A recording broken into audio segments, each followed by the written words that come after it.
तेलंगाना कानून साज असेंबली में रियासत के कर्जों पर डिप्टी चीफ मिनिस्टर भट्टी विक्रमार्का और बीआरएस रुकन असेंबली हरीश राव के दरमियान गर्मा गर्म बहस हुई। एक मौके पर बीआरएस रुकन असेंबली हरीश राव ने कहा कि बीआरएस के 10 साल दौर में सिर्फ 4,15,000 करोड़ रुपए के कर्ज हासिल किए गए थे, लेकिन बार बार 7 लाख करोड़ रुपए के कर्ज लेने का इल्ज़ाम आयद किया जा रहा है। उन्होंने कहा कि अगर दोबारा बीआरएस पर 7 लाख करोड़ के कर्ज हासिल करने का इल्ज़ाम आयद किया जाता है तो ऐसी सूरत में वो अदालत से रुजू होते हुए हुकूमत को कानूनी नोटिस जारी करवाएंगे और हुकूमत के खिलाफ असेंबली में तहरीक के मराते शिकनी पेश करेंगे। उन्होंने वाज़ेह तौर पर कहा कि कांग्रेस ने सिर्फ 1 साल के अंदर 1,27,000 करोड़ के कर्ज हासिल किए और आइंदा 4 साल में कांग्रेस की जानिब से 6 लाख करोड़ के कर्ज हासिल किए जाएंगे। हरीश राव के इस रिमार्क को भट्टी विक्रमार्का ने हकायक से बईद करार दिया, जिस पर बीआरएस रुकन ने डिप्टी चीफ मिनिस्टर को चैलेंज किया कि अगर उनकी जानिब से पेश किए गए आदाद और शुमार को गलत साबित किया जाता है तो वो असेंबली की रुकनियत से मुस्तफी होने के लिए तैयार हैं।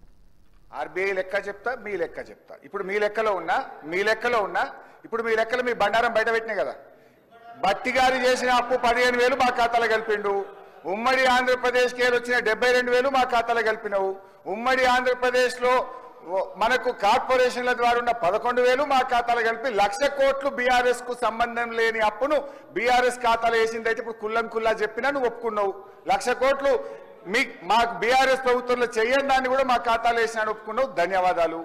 ఇక రెండవది ఇందులో ఇంకొక 2 ఉన్నాయి అధ్యక్ష।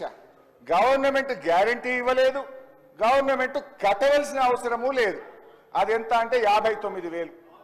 గవర్నమెంట్ గ్యారంటీ ఇచ్చింది, గవర్నమెంట్ కట్టవలసిన అవసరం లేనిది 95,000 కోట్లు।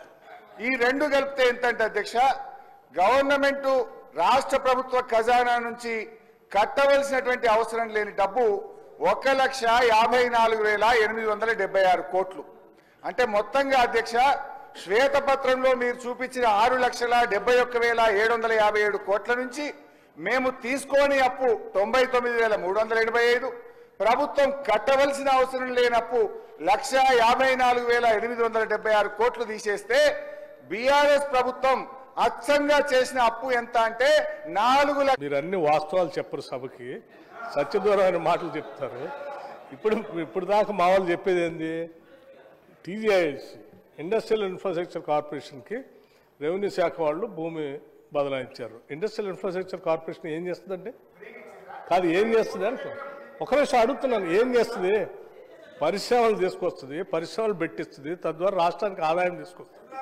దానికి ఇచ్చేటప్పుడు రెవెన్యూ శాఖ మీలాగా దారాదత్తం చేయకుండా రాష్ట్రానికి కూడా ఉండాలి।